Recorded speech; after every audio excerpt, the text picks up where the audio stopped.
Last time on the best Dishonored playthrough of all time, Lemon Punch and I pressed forward towards Sokolov. This involved a cool Batman Easter egg, the attempted assassination of Mortimer, and rats. But through it all, we managed to make it all the way to Sokolov's doorstep for the final confrontation. Hello YouTube, here. Do you like my new wall mount? Let it never be said that I don't make good on my promises.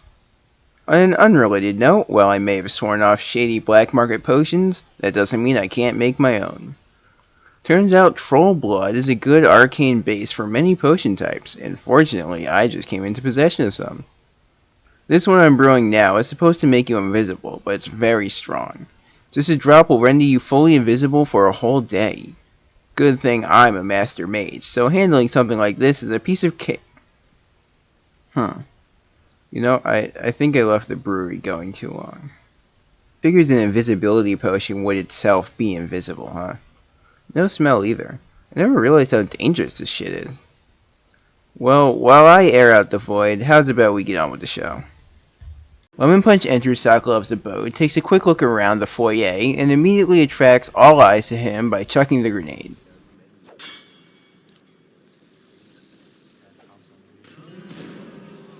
Sensing that that was a bad move, he panics and hides under a nearby table, attempting to swipe at the guard's ankles. Eventually, he makes a break for it up a nearby set of stairs, where he's quickly taken down. So, the first run didn't quite pan out, but don't worry, it gets worse. The controls are in my hands now, and I'm about as blind as Lemon Punch was, but as usual, I try to go stealth mode. Well, I got one guy, but it turned out to be the wrong one, as the other one was holding the key object of my demise, the music box. Oh, it's one of those! I cannot properly describe to you how much I hate this damn contraption. What the hell kind of weak-ass magic does the outsider have that can be countered by normal music anyways? Well, anyways, I have to get the hell away from that thing, which results in a chase through the entire main space of Sokolov's house, revealing 2 indoor shot gates blocking off different areas to the upper levels, as well as a small dining area I can hide in so long as I silence the maid quietly. So, all in all, despite dying, as far as recon goes, this attempt was a resounding success. Lemon Punch respawns at the entrance and takes to a ledge this time to better scope out the area. When his targets were in sight, he lobbed the grenade, killing at least one guy, but again, not the right one. Despite causing a commotion with the grenade, he easily sneaks past the guards and upstairs to the dining room, but is noticed by a dining room maid.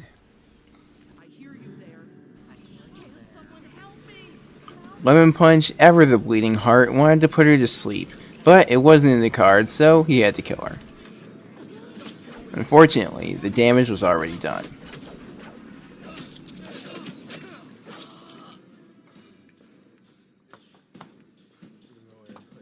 We begin my next attempt with a question from Lemon Punch for you lovely viewers. So, viewers, what if you can bathe in one food or drink item, what would you bathe in?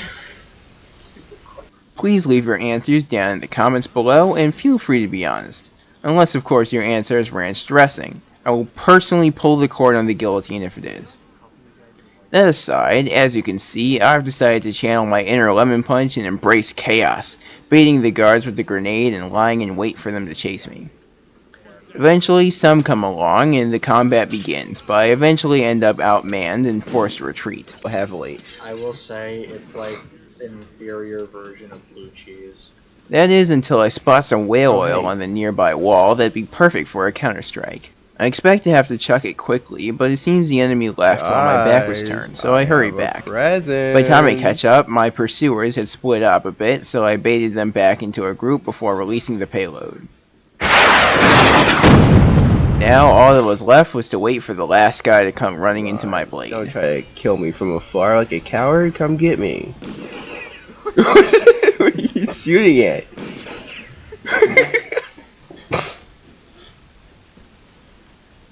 I'll wait.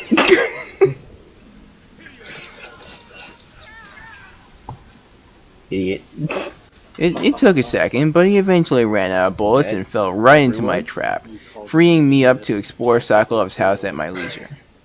While I have the time, I'd like to reiterate the importance of the tactical insult at the end.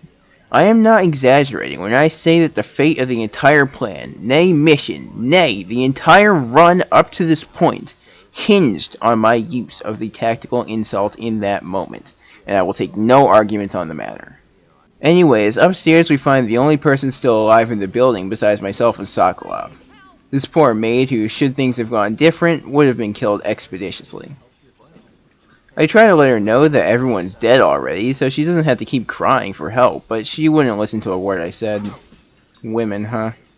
Moving on, I learned that she was not in fact the only person alive, as there was another maid in the kitchen area, but I was a little busy trying to figure out what to do about the shot gates to pay her any mind. Quick side note, but I noticed while writing this script that so far the only servants I've seen have been maids.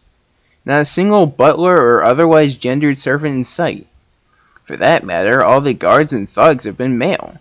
What kind of gender-segregated dystopia is this?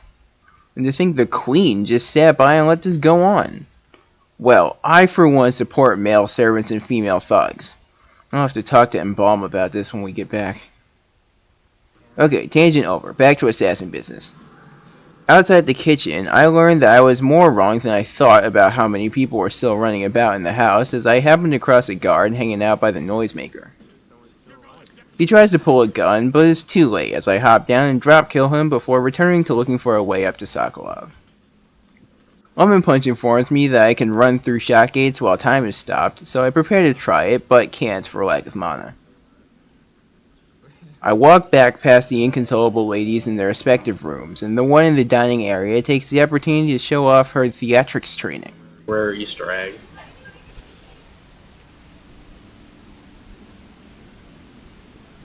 Are you okay? Quite the thespian indeed. That aside, I head downstairs in search of some blue juice, hoping to use time stop to get through the shot gate. While looking around, I find the time to admire one of Sokolov's paintings. The line work, the shapes in particular are Crazy. very The impressive. obtuse arguments of Lady Boyle. Is that Lady Boyle? She's got an ass, but you know. I scavenge the area further to find a rewire tool sitting on a nearby table, meaning I no longer require the mana potion I was initially looking for. Good thing too, I just realized that Lemon Punch could have been tricking me again. So I pass Kitchen Maid again, still pleading for her life, and head over to the rewire spot, hoping for no more shotgate shenanigans given I don't think I'll find another rewire tool.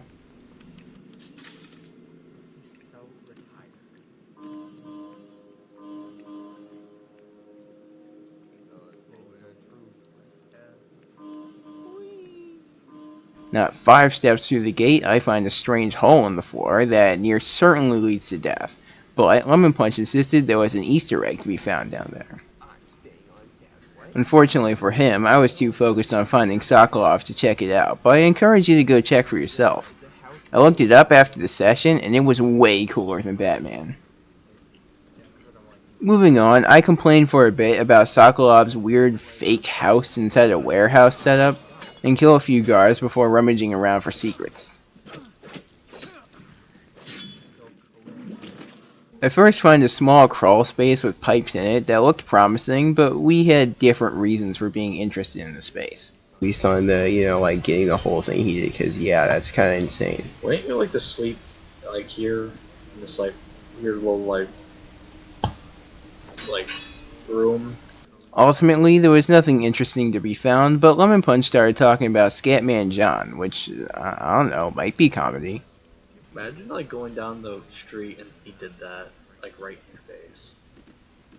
You're like, beep bada bada boop, The boop classic. bada boop. I'd be scared. I'd cry. Cheer you up. While that conversation was happening, I happened across a room with a lever and a whale oil receptacle in And it. just like being jump scared by Scatman John. Curious as to what might happen when I activate it, I go back downstairs in search of some whale oil, an action that Lemon Punch took issue with. I know where I can find something for that. Oh good lord. I'm Hey, there's curious. an Easter egg down there. Curiosity and the cat, as it were. Yeah, but you're not a cat. You're a human being. Can you believe him? Telling me I can't be a cat. Well, after the whole potion situation, I bet he'll never make that mistake again. Talk about egg on his face. Whew. After recovering from watching my life flash before my eyes, I noticed the whale oil powering the shot gates nearby, making the trek downstairs more of a waste of time than I thought, but at least it was funny. Well, is that mighty convenient? Finally able to put the whale oil in its place, I cautiously pressed the lever for fear that it's a trap, not helped by Lemon Punch telling me that was part of the Easter egg.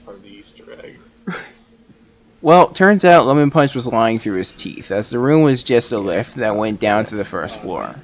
That was it. Not a secret in sight. Where is Sokolov? Am I going towards him? I wanted to, Disappointed, I make my way back up and through a set of doors leading to what I assume is Sokolov's bedroom. I gang some shit and head up to what I gather is Sokolov's office, picking up some more junk, most notably some sleep darts and regular arrows. With my emotions. While looking around, I find an oil tank refill pump. The gist is very similar to Slackjaw's bootleg elixir still. Grab an oil canister from the handy dandy repository, plug her in and fill her up. I'm not sure what use it was supposed to serve me, but in case we run into one down the line, now you know what it is. Splash onto the ground. I take the canister and head upstairs to the roof. It's up here that I see some asshole walking around like he owned the place. Well, I certainly showed him. Well, you know, he deserved it. What do you do? You know, he just existed. And I took that personally. It's around this point that Lemon Punch gets impatient, and you know, I really don't appreciate his tone. Why would jump? That's where we were. Yeah. He's inside the thing. As a certain red-headed dropout likes to say, "Get in the comments!" Flame the absolute shit out of him so he never disrespects me again. To think he takes that tone with me even though I have his family. I might need to teach him some respect later. On an unrelated note, everyone say hi to Sokolov. I'm not sure why he gets a witness protection shadow while talking, but I assure you, that's the man we came for. He starts going on about trying to bribe me, but I'm a little preoccupied stealing the stuff on his table. After filling a conveniently placed empty bottle at the conveniently placed elixir still, I turn my attention to the cage at the back of the room. One that I can't enter without the key on his belt. He's not going anywhere. I try to yoink it off him while he's rambling, but that only seemed to make it worse. So, somehow forgetting the mission and possibly influenced by Lemon Punch in my ear, I kill him. Much to Lemon Punch's delight. Oh, that's my bad. Now it's Lemon Punch's turn, and he starts strong by chucking the empty vial at Sokolov's face, prompting him to run, yelling for his guards. Lemon Punch gives chase, actively trying to murder him at first, but switching to sleep darts, presumably because he was just done with the mission. Well, it turns out he barely needed him, as bitch boy Sokolov took a page out of his maid's book and cowered on the floor like, well, a bitch. After talking all that hot shit too. Turns out he's no better than a Pendleton. Well, I mean, he's a little better. It's kinda hard to be that lame. Lemon Punch takes his body and key back up to the room where we found him to rescue his prisoner. Now that's the kind and selfless Lemon Punch that I know. Thank you. Really? Whoever you are. You're welcome, I guess. Do you have, money for me or something? I'll just hide in the corner and I accept money as payment. Yeah, Bitcoin. You do Bitcoin. You Dogecoin, yeah. Why would you do that to her? You just saved her. Or perhaps he's an evil agent of chaos, sent from the secret 8th layer of hell to bring suffering to all virtual innocents. That works too. They called me Well, after that entirely unnecessary and frankly villainous murder, Lemon Punch quickly makes his way across the buildings, eventually making it to the painting I wanted so badly. Finally, God. something nice to end out this long, arduous... A fucking safe! So, suffice it messed to up. say, I was disappointed, but at least we did make it back to it. Let it be known that I, Do your thing. of Mystic Monocle, would never lead you on, dear viewer. On our way out, Lemon Punch lets loose a group of prisoners on some guards and then heads down to the waiting Samuel, bringing an end to our time on Cauldron's Bridge. That's pretty dope. Sammy boy. Oh, look at him. He's posing like a badass. So fucking cool. He's finally out that stupid boat. And as always, the mission finish screen. Nothing much to say here. Lots of death, lots of chaos, not a lot of money. Not a surprise in sight, but hey, success is success, you know? And just like that, Sokolov is in custody and on his way to the Hound's Pit. What kind of heinous torture does Havelock have in mind for our prisoner? What information will Sokolov ultimately reveal? And most importantly, where will said information have Havelock send us next? Find out next time on the best Dishonored playthrough of all time.